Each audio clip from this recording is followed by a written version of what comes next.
Amém. Alô? Tudo bem? Alô? Alô? Alô? Tudo bem? Ouvindo bem? Irmãos, que bênção nós podemos estar nessa festa juntos para desfrutar o falar do Senhor. O falar do Senhor tem sido muito abundante para nós e nós somos privilegiados por receber esse falar maravilhoso. Nós vamos entrar hoje e amanhã nesses 4 capítulos de Romanos, de 5 a 8, e o tema geral aqui diz assim, capítulo 5 a 8 de Romanos, o cerne da Bíblia. O cerne da Bíblia. Por que é considerado o cerne da Bíblia? Porque a Bíblia, em essência, ela fala de vida e edificação. Ela fala de vida e morte. Então... Desculpa, irmão, deixa eu só acertar o microfone. Está melhor? Ela nos fala de vida e morte. Então, irmãos, esses capítulos 5 a 8, eles têm como ponto central esses dois assuntos, vida e morte. Por isso que o tema da mensagem 1 é a linha da vida e a linha da morte nos capítulos 5 a 8 de Romanos. Essa primeira mensagem funciona como um panorama geral, e depois as outras mensagens, a mensagem de amanhã, vai entrar em detalhe do capítulo 6, principalmente, e, a de hoje, a segunda sessão.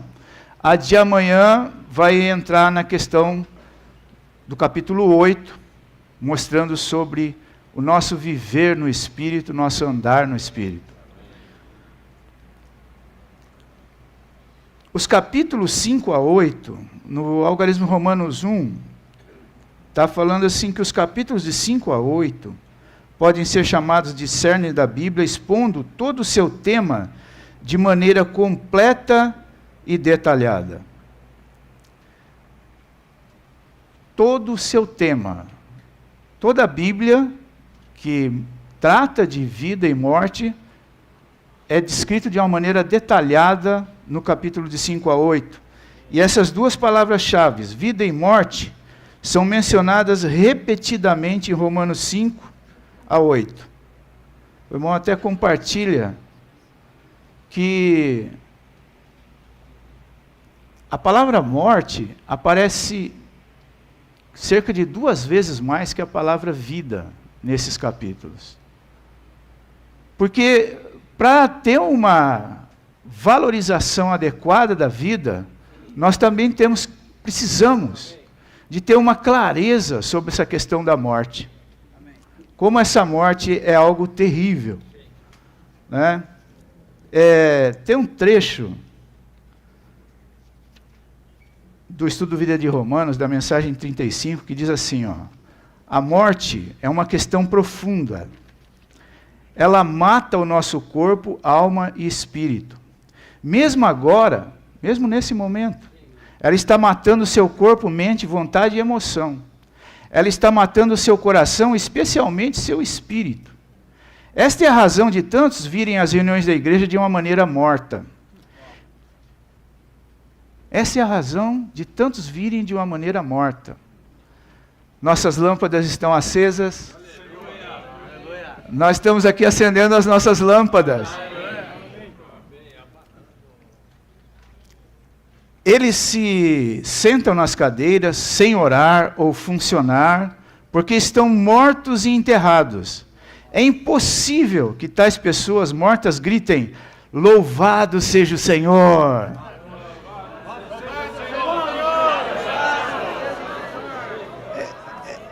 Vou ler de novo. É impossível que tais pessoas mortas gritem. Aleluia! Alguns irmãos ficam mortos nas reuniões porque perderam a calma com a esposa. Eu vou falar de uma maneira mais sábia que eu tenho aprendido, é com o cônjuge. Eles se sentam nas cadeiras sem horário funcionar porque estão mortos e enterrados. É impossível que tais pessoas mortas gritem, né? Mesmo que se estiver descontente com a sua esposa sem perder a calma exteriormente, o seu espírito estará mortificado.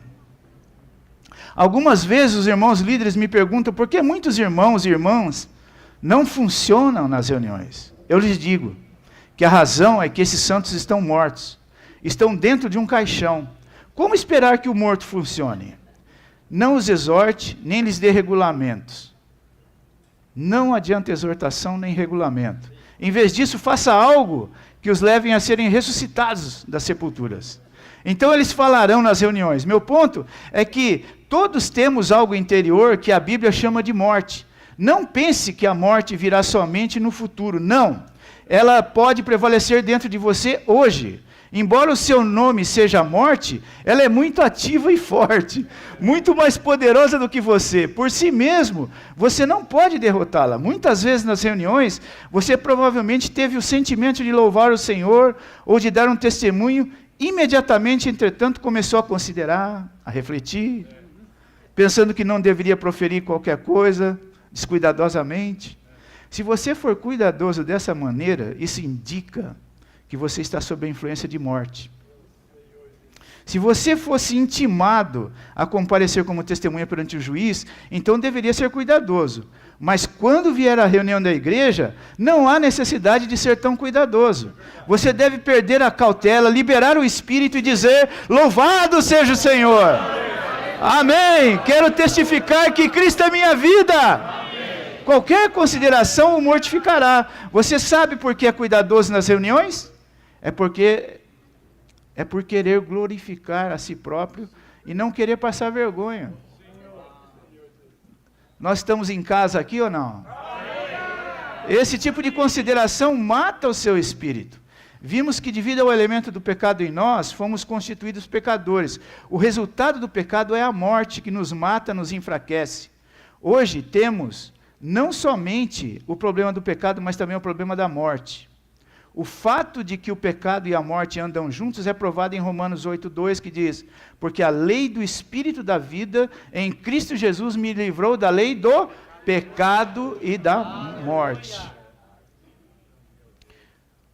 A lei do pecado e da morte não se refere às duas leis, mas uma lei com dois elementos, pecado e morte. E a morte é o último inimigo. E o irmão, quando ele estava compartilhando essa mensagem, ele falou: falar sobre vida e morte em 1 hora é algo assim, missão impossível. Mas nós cremos no poder do Espírito Santo, de abrir algo para nós, porque é um aspecto tão simples, mas as coisas simples, o irmão estava compartilhando na conferência, as coisas simples são as que têm mais tecnologia. Por exemplo, você pega um celular, é simples, você bate aqui, dá uns toquezinhos aqui, alguém lá na China ouve, você fala aqui, ele ouve lá, você vê ele aqui, ele te vê lá. Parece simples, mas tem muita tecnologia envolvida aqui. Muito tempo de desenvolvimento, muito tempo, muita coisa de materiais, de sabedoria em programação, de sabedoria em tantas coisas envolvidas para tornar algo simples. Tu dá um toque, fala com o outro lado do planeta. A roda, tão simples. Mas a roda tem tudo, está em todo quanto é lugar. Você pega uma roda de avião, aquela rodinha pequenininha sustenta toneladas num pouso, numa decolagem. É impressionante o que aquilo ali envolve de tecnologia. Irmãos, a vida e a morte é de uma maneira simples. Você pode falar: eu toco na vida, ou eu toco na morte. Eu tenho sensação de vida, eu tenho sensação de morte. Mas o que está envolvido nisso é tremendo. Por isso, irmãos, quando nós viemos em cada reunião, porque cada reunião é uma expressão de vida ou de morte, se você não tocar na vida. Quando nós viemos em cada reunião, não menospreze cada reunião, porque cada reunião vai abrir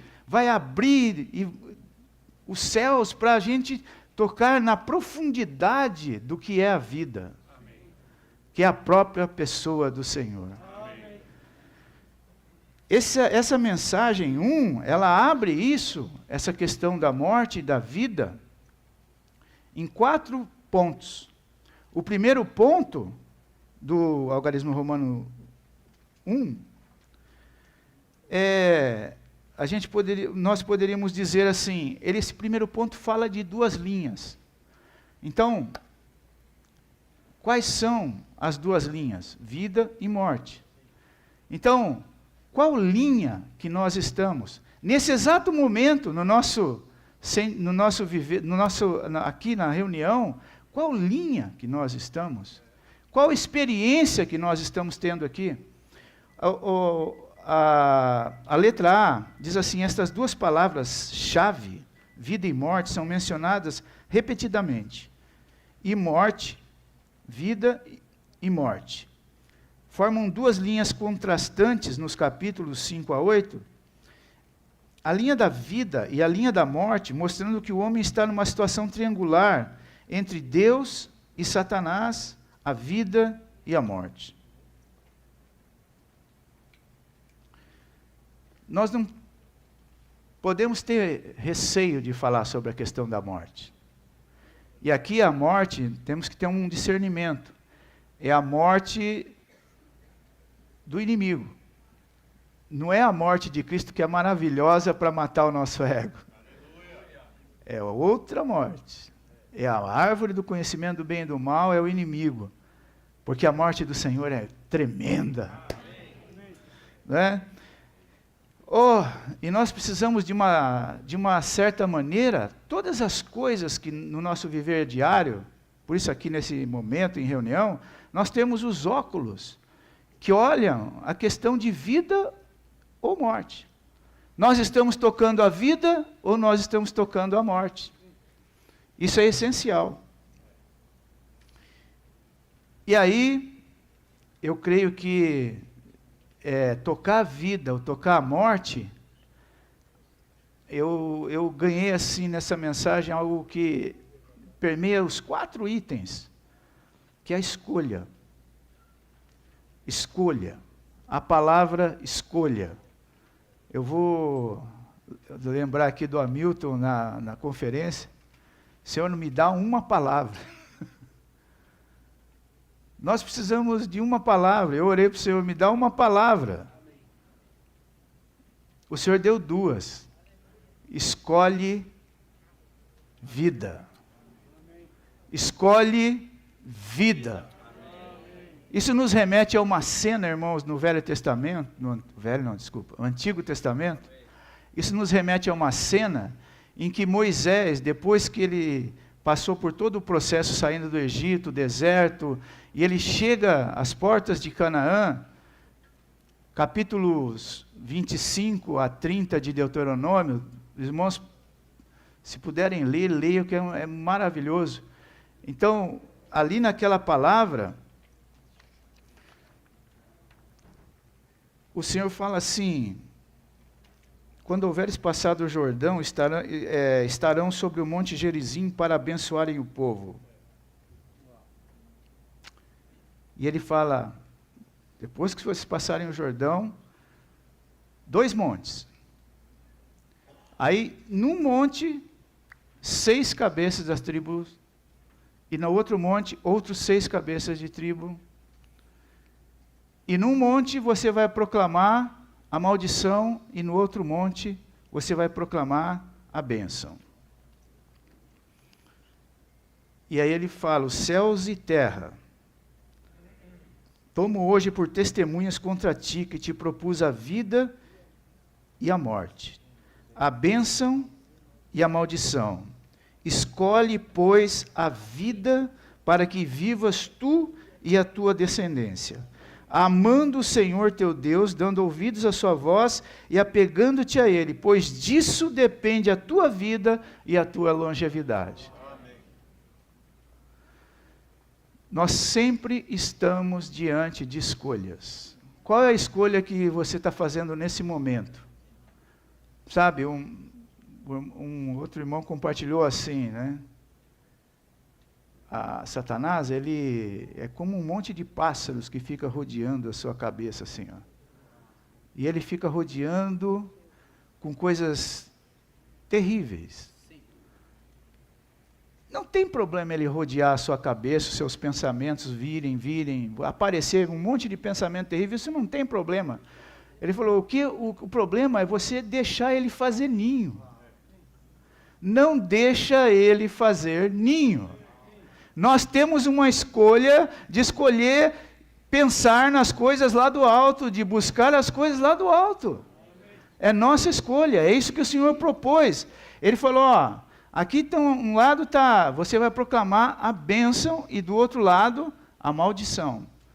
Maldição, se você não der ouvidos à palavra, ao que o Senhor falou.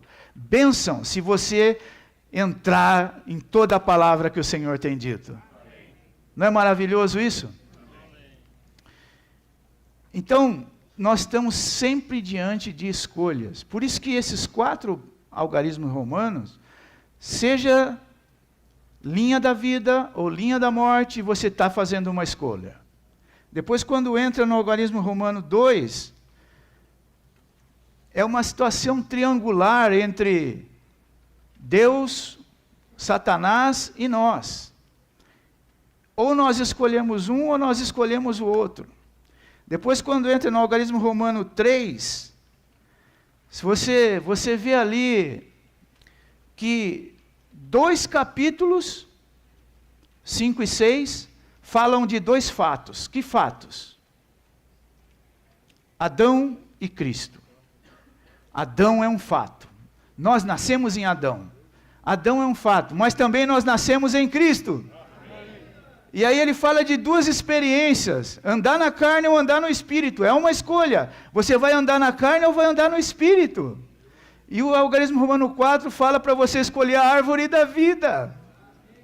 Então de qualquer ponto que você entrar nessa mensagem, você vai estar diante de uma escolha.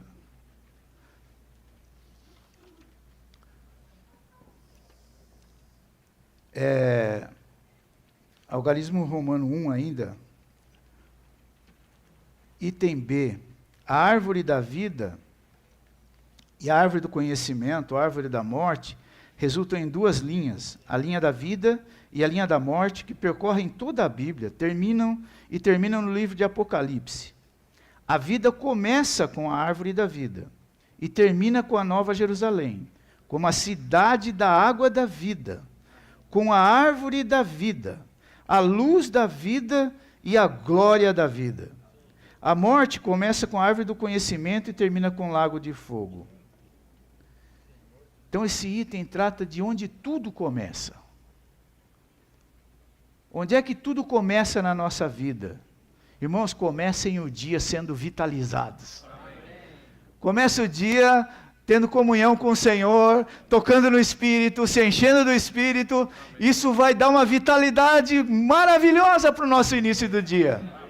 Permaneça um dia tocando no Senhor, tocando no Espírito, certo? Não apaga o Espírito. Não apagueis o Espírito.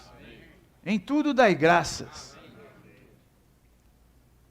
Não é verdade? É um viver, tocando o Espírito. Item C. Comer a árvore da vida, ou seja, desfrutar Cristo no nosso suprimento de vida, deve ser uma questão primordial na vida da igreja. O conteúdo da vida da igreja depende do desfrute de Cristo. Quanto mais o desfrutarmos, mais rico o conteúdo será. Qual é o nosso conteúdo? Cristo. Aqui cabe outra pergunta. Todo dia, o que é primordial para nós? Ganhar dinheiro? Não deve ser isso. Trabalhar? Não deve ser. Se formar? Não deve ser. Alcançar os nossos sonhos? Não deve ser. O que tem que ser primordial para nós? É Cristo. Aleluia!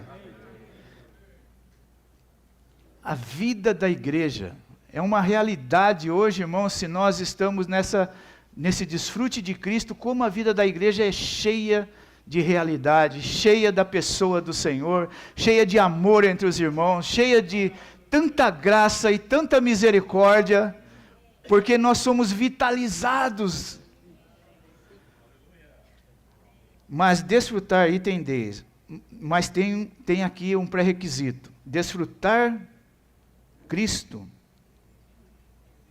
que é primordial para todos os dias, desfrutar Cristo, exige o quê?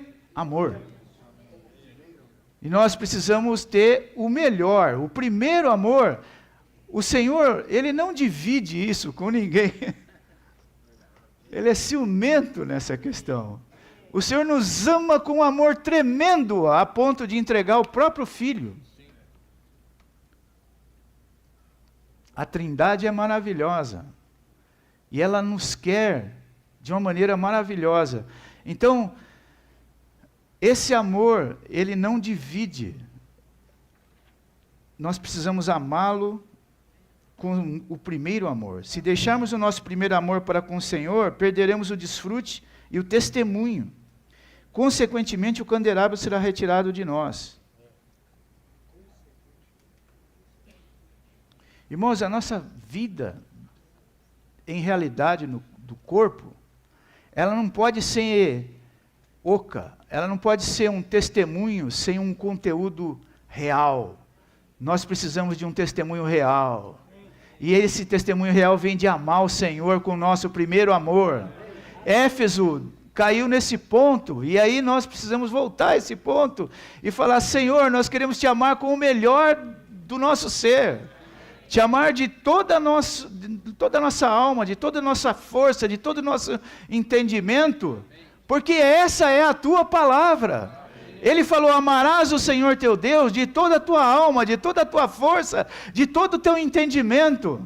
Isso não é uma exigência que nós tenhamos que cumprir com a nossa força. Entenda que isso é um mandamento com promessa. Amarás, creia. Nós precisamos crer que o Espírito Santo que habita em nós é capaz de amar o Senhor de todo o nosso entendimento, de toda a nossa alma, de toda a nossa força. Isso está dentro de nós. Foi dado a nós como uma dádiva de graça para nós. O Filho habita em nós. E o Filho ama o Pai de tudo, com todo o seu ser. Como é maravilhoso poder deixar esse Filho amar o Pai.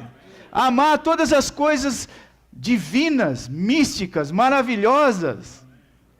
Certo? Restaurar o primeiro amor é considerar o Senhor Jesus como o primeiro em tudo,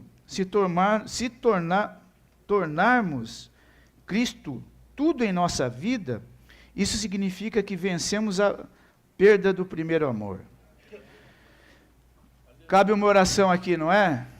Senhor, se torna tudo para nós. Palavrinha simples, mas o Senhor vai amar ouvir isso de todo o nosso coração. Senhor, se torna tudo para nós. Nós não queremos dar nada para Adão, nada para a carne, nada para o ego. Nós queremos que somente a Ti. Amém? O falar do Senhor da igreja em Éfeso pode ser resumido com 4 palavras cruciais: amor, vida, luz, candelabro. Amor, vida, luz e candelabro. Devemos dar ao Senhor Jesus a preeminência em todas as maneiras e em tudo para restaurar o primeiro amor. Então nós o desfrutaremos como árvore da vida, e essa vida imediatamente torna-se a luz da vida. Então brilharemos em nossa vida diária e coletivamente como o candelabro. Você não quer brilhar, irmão? A minha oração é essa: eu quero brilhar. Eu quero que as pessoas, quando me encontrem quem? Cristo? Nada menos que Cristo. Quem é o presente que foi dado para nós, para o nosso coração, para o nosso espírito? É Cristo. Que rosto que tem que brilhar em nós? Cristo. Que rosto que tem que brilhar no nosso coração e resplandecer nas nossas atitudes, nos nossos sentimentos, na nossa vontade, na nossa emoção. Essa é uma linha da vida. Essa é uma linha cheia de vida. Nós fomos criados para essa linha. O item 2, hoje o crente é uma miniatura do jardim do Éden. Deus como árvore da vida está no seu espírito. Satanás como árvore do conhecimento está na sua carne. E sua mente está no meio. Estamos no espírito ou na carne. Não há terceiro lugar para estarmos. É por isso que devemos pôr nossa mente no espírito. Que situação, irmãos? Situação triangular.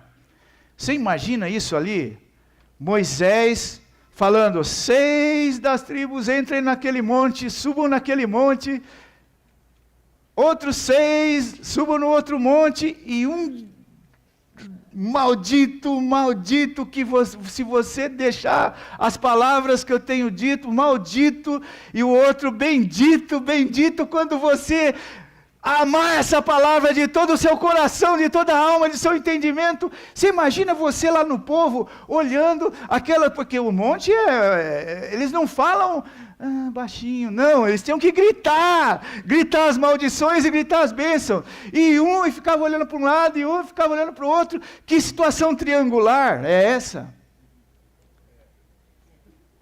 Hoje, se nós ouvirmos o Adão, o homem natural, pôr a nossa mente na carne, é maldição. Mas quando você ouve as palavras da vida, quando você pensa nas coisas lá do alto, quando você busca as coisas lá do alto, quando as palavras você escolhe e fala assim, eu não quero, Satanás, todos esses pensamentos que você quer fazer ninho aqui, pega, porque são teus. Leva para casa, porque são teus. Não são meus. Os meus são do meu Senhor. O problema, você vai ser acabado por esse problema, você vai ser derrotado por esse problema. Satanás pega tudo isso e leva para você e fica com todos esses pensamentos, porque o meu Senhor diz, diga o fraco, sou forte. Não é mesmo? Os meus inimigos, a terra tem gigante. Minha alma tem gigantes impossíveis. Satanás põe os gigantes como impossíveis de serem vencidos, mas você olha e fala assim, não, eu tenho aquele que é a rocha firme. E ele vai pôr por terra todos esses gigantes. Amém? Que situação triangular, né? Que oportunidade para nós escolhermos o Senhor. O corpo do homem era originalmente puro, mas por meio da queda, Satanás injetou-se no homem e o corpo do homem tornou-se carne.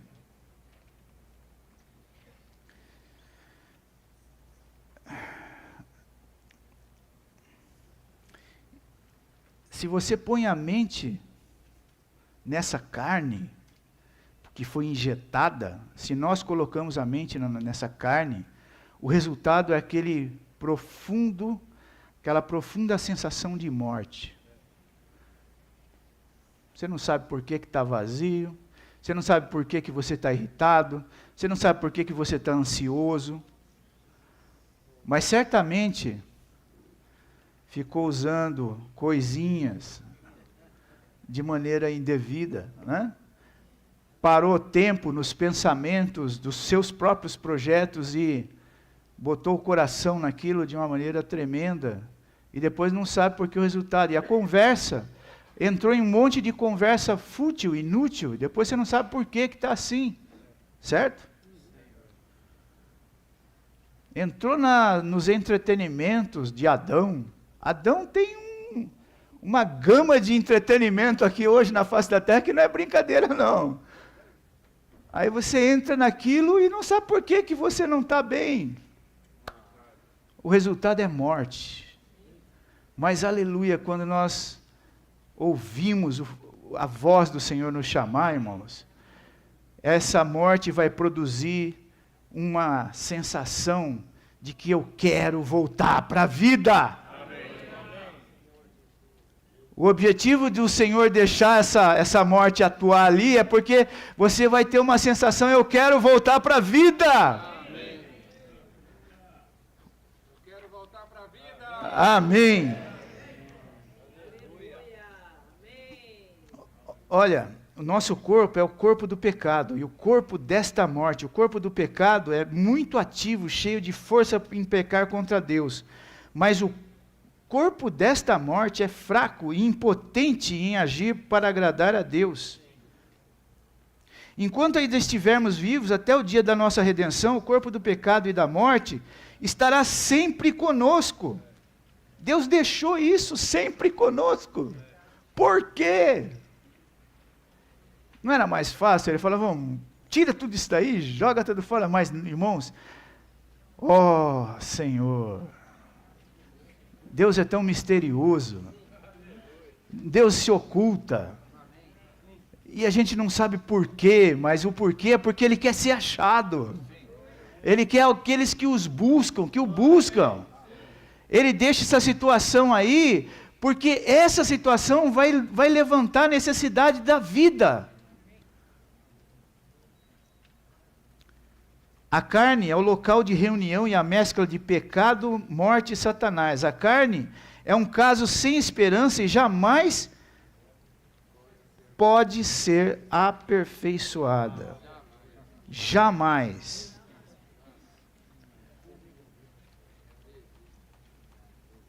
Ela sempre está tentando se aperfeiçoar.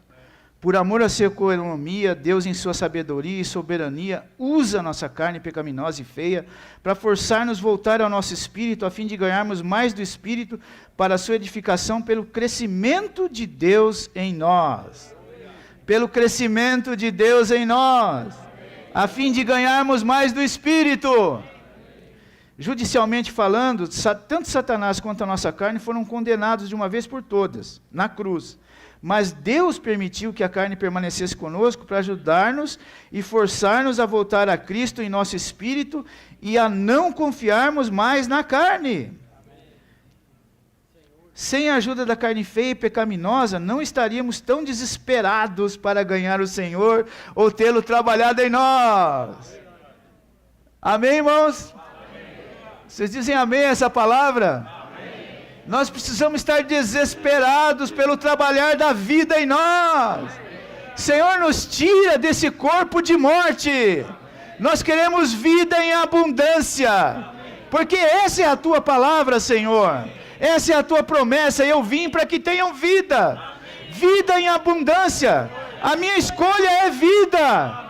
Senhor, me enche de vida. Não deixe eu escolher nenhum pensamento adâmico. Eu quero escolher os teus pensamentos. Eu quero escolher os pensamentos de ir para a reunião, de orar, de amar os irmãos, de não ter os meus próprios desejos. Amém? Nosso alvo pode ser santidade ou espiritualidade. Olha o risco aqui, irmãos. Nosso alvo. Nós somos cristãos e às vezes nosso alvo pode ser isso aqui, ó.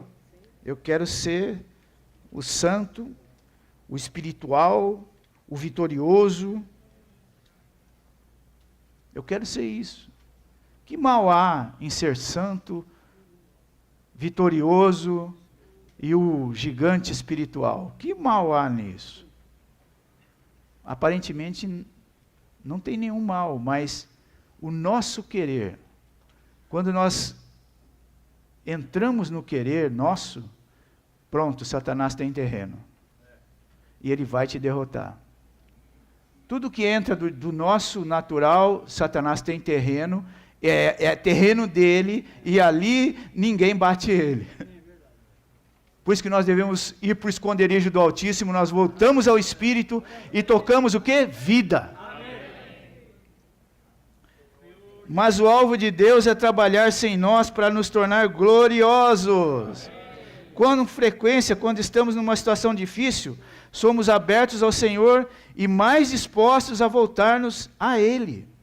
E permitir que Ele trabalhe sem nós. Se o buscarmos, Até mesmo a composição pecaminosa da carne se tornará uma ajuda para ganharmos o Senhor. Por falhar tanto, ficamos desesperados para voltarmos ao Espírito, e assim nós ganhamos mais do Espírito. Nossas dificuldades, derrotas, fracassos, decepções nos forçam a perceber que não há esperança alguma na carne. A carne é boa somente para forçar-nos a voltar a Cristo, em nosso espírito. Pressionar-nos ao Espírito, tornar-nos desesperados para entrar no Espírito e manter-nos vigilantes para permanecer no Espírito. O Senhor não se importa se vencemos ou não. Ele se importa somente com uma coisa: ganharmos Cristo como o Espírito. Ao pôr a nossa mente no Espírito. Ganharmos Cristo como o Espírito. Ao colocar a mente no Espírito. Oh, Senhor Jesus.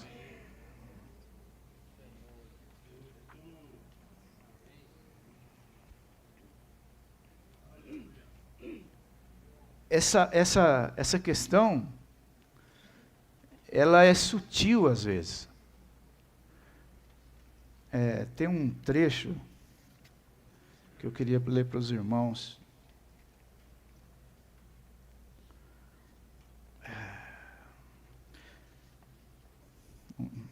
Louvado seja o Senhor. Esse aqui é a mensagem 38 do estudo do vídeo de Romanos. Louvado seja o Senhor porque Deus... o título aqui fala desenvolvendo um hábito. Louvado seja o Senhor porque Deus da vida, o Deus da vida está em nosso espírito. Embora possamos saber disso, ainda precisamos aprender como viver por meio do Espírito que dá vida, que habita interiormente. O importante não é quanto temos de conhecimento, e sim quanto vivemos por meio do Espírito. Deixe-me contar uma história que ajuda a ilustrar isso. Quando eu era jovem, a maioria das pessoas em minha cidade natal ainda usava lamparinas, não tinha eletricidade. Sendo criança, eu costumava limpar as lamparinas, enchê-las com azeite e acendê-las. Até mesmo depois que a eletricidade foi instalada em nossa casa, eu ainda tinha o hábito de usar uma lamparina. Vou repetir, até mesmo depois que a eletricidade foi instalada em nossa casa, eu ainda tinha o hábito de usar a lamparina. Algumas vezes os outros riam de mim quando eu começava a acender a lamparina. E então me lembravam de simplesmente usar o interruptor elétrico, aperta o botão lá. Então, embora estivesse sido instalado algo novo, a eletricidade, eu ainda não tinha o hábito de usá-la. O princípio é o mesmo na vida cristã. Fomos educados e treinados para viver por meio de nós mesmos. Esse é o nosso hábito. E até mesmo depois que o Senhor Jesus foi instalado em nós, ainda continuamos com o hábito de viver por meio de nós. Entretanto, precisamos desenvolver um novo hábito, o hábito de viver por meio do Espírito. Pelo fato de muitos salvos não terem esse hábito, é necessário Romanos 7. Precisamos ter uma visão de que Cristo como vida está vivendo em nosso espírito. Por Ele viver em nós, precisamos abandonar não somente as coisas pecaminosas, mas também a nossa velha maneira de viver. Precisamos deixar de viver pela nossa velha maneira. Precisamos deixar de viver por nós mesmos, para viver por meio de Cristo. Faz sentido agora? O Senhor não se importa, vou ler de novo esse item 6, o Senhor não se importa se vencemos ou não. Ele se importa somente com uma coisa: ganharmos Cristo como Espírito. Tão logo perdemos o contato com o Espírito, somos separados da vida e imediatamente estamos na morte. Não há necessidade da morte entrar. Por exemplo, tão logo apagamos as luzes num quarto, estamos na escuridão, não há necessidade da escuridão entrar. Da mesma maneira que o apagar as luzes nos põe na escuridão, assim também ser separado do Espírito leva-nos à morte. Até mesmo uma fina fita de isolante pode interromper o fluxo.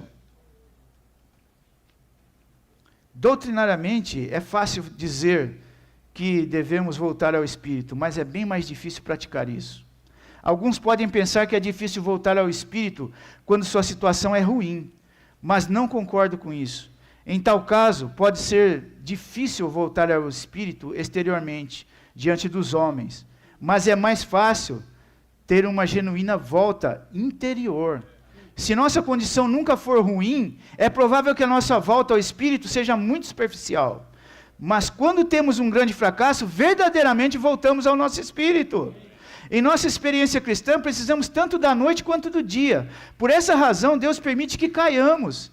Estamos sempre felizes de dia, mas frustrados ou desencorajados à noite. Mas precisamos tanto da noite quanto do dia. Quer seja dia ou noite, Deus está trabalhando em nós.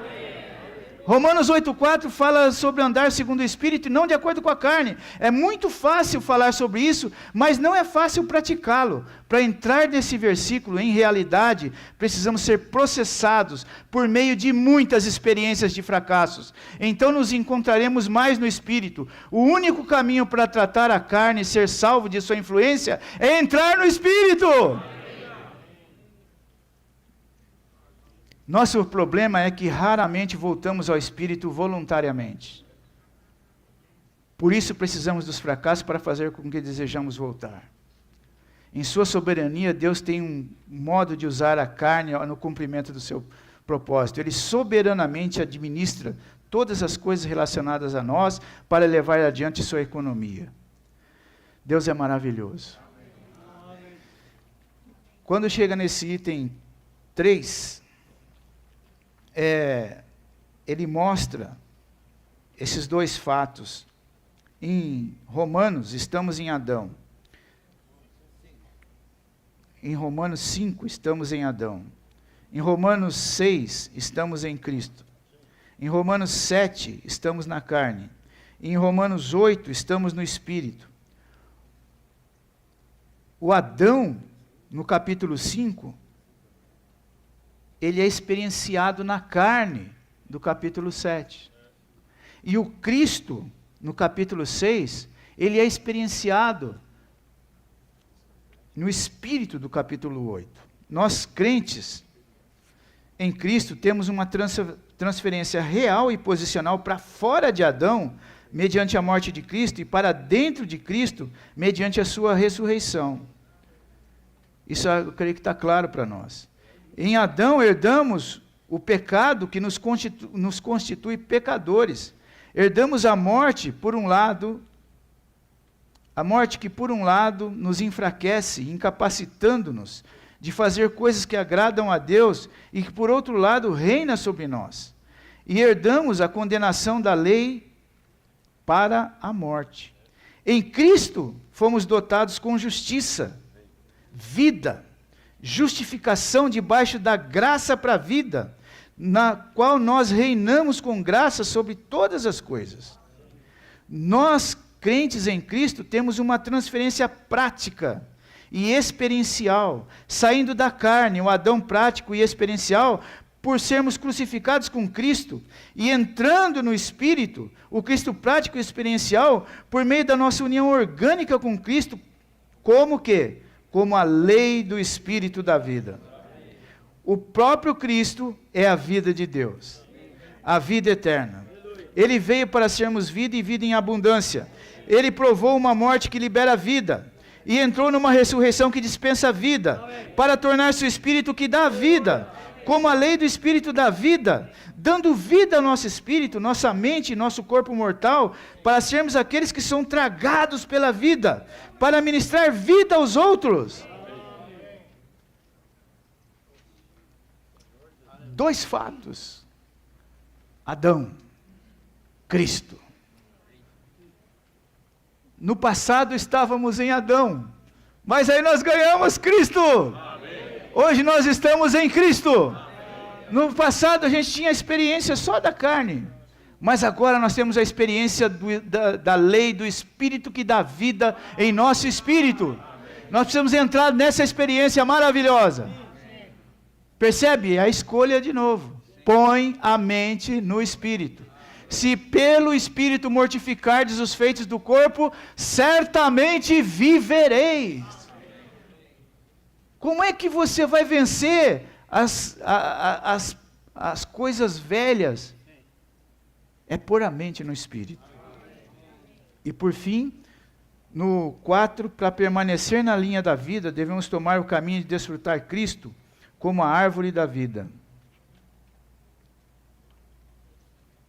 Veja abaixo uma comunhão crucial do irmão Lee.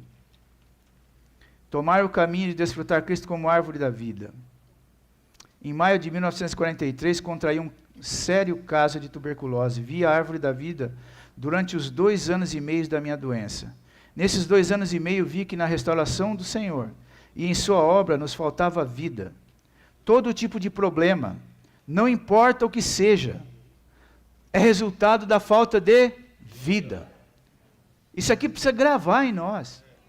Essa frase tem que entrar em nós, de tal maneira que toda vez que a gente tiver problema, a gente identifica isso. O que é esse problema? Falta de vida. Vou ler de novo. Todo tipo de problema, irmão, isso é uma verdade. Todo tipo de problema, não importa o que seja, é resultado da falta de vida. Quando vi isso, irmão, que irmão precioso esse. E que experiência ele estava ali numa situação terrível de sofrimento. Que experiência ele teve. Quando vi isso, fiquei cheio de remorsos, confessei muito e me arrependi cabalmente diante do Senhor. Também tive muitas transações com eles. As mensagens sobre a árvore da vida salvaram muitos santos e também liberaram muitos irmãos e irmãs em Nanquim. Por causa dos 4 anos de rebelião na igreja em Xangai, os santos estavam desencorajados e deprimidos há anos. Muitos santos desencorajados e deprimidos há anos. E eram incapazes de fazer qualquer coisa. Essas mensagens liberaram o seu espírito, iluminaram o seu coração. Agradeço ao Senhor que por meio das mensagens sobre a árvore da vida, a igreja em Xangai foi curada. As mensagens sobre a árvore da vida lançaram um fundamento para um reavivamento da igreja em Xangai. Se quisermos tomar o caminho, que caminho para ser tomado? Eu preciso tomar esse caminho todo dia. A hora que eu acordo eu já tenho que tomar esse caminho. Durante o dia eu tenho que tomar esse caminho. Agora aqui na reunião eu tenho que tomar esse caminho. Eu quero vida. De desfrutar Deus. Devemos ter uma mudança de conceito. Muda os nossos conceitos, Senhor. Não deixa que a gente permaneça na mesma situação. Eu também quero mudar. Isso é maravilhoso, irmãos. Eu quero mudar. Você sabe, eu vou lembrar que o Gessé compartilhou sobre uma situação de um povo que ele não sofreu. Ele não foi mudado de vasilha. Sabe? Ele ficou descansando lá nas campinas dele, lá, né, Moabe. Ele ficou lá descansando nas campinas dele. Israel sofreu. E não tinha campina, não era plano, não, era monte, vale, montanha, e vale, montanha. E Israel foi mudado de vasilha, veio lá Nabucodonosor, arrancou ele de uma vasilha, botou lá para outra vasilha, e depois ele foi tirado lá daquela outra vasilha, e botou lá para outra vasilha. Israel sofreu os vales e as montanhas, e as mudanças de vasilha. O vinho, quando você não muda ele de vasilha, ele tem um problema com a borra que se forma no fundo. Ele não ganha sabor. Sabe? Irmãos, nós precisamos ter o sabor de Cristo. Todas as experiências que nós passamos, nós precisamos ganhar Cristo. Ser mudado de vasilha pelo Senhor é maravilhoso, sabe? Então, ele aqui estava passando por essa situação sofredora. Se queremos tomar o caminho de desfrutar de Deus, devemos ter uma mudança de conceito. Nós precisamos mudar o nosso conceito. Nós precisamos ser alterado, transformado. Essa semana e a semana que vem tem que ser tudo diferente. Nós temos que falar, Senhor, eu quero ver mudança em mim. Espiritualmente eu quero estar mais próximo de Ti. Eu quero Te amar mais, eu quero Te ganhar mais. Eu não posso continuar a mesma pessoa sempre, ano após ano. Não me deixa nessa situação. Senhor, muda a nossa vida. O Senhor veio para nos dar transformação. Eu quero ser transformado pelo Espírito que dá a vida. Mudança de conceito. Se queremos entrar na realidade do desfrute de Deus, temos que ter uma visão controladora. Somente quando eu tinha 40 anos de idade é que o Senhor me revelou a maneira de desfrutá-lo. Fiquei decepcionado, porque por 20 anos, a maioria do meu tempo e energia foram desperdiçados. A maioria das minhas orações não teve nenhum valor. O tempo que eu passara lendo a Bíblia e outros livros espirituais também não teve algum valor. Foi aí que percebi que a nossa maneira de trabalhar estava errada, que a nossa maneira de busca espiritual também estava errada. Por ter sofrido grande perda, tendo tomado o caminho errado, não quero que outros repitam o mesmo erro. Espero que outros possam tomar o caminho de desfrutar Deus. Nós queremos desfrutar Deus. Bebe vida. Anda na linha da vida. Anda no caminho da vida. Cada pensamento ligado em Deus. Cada sentimento, cada emoção, cada vontade ligada com Deus. Que caminho maravilhoso. Devemos ter uma mudança drástica de conceito. Precisamos ter uma visão controladora.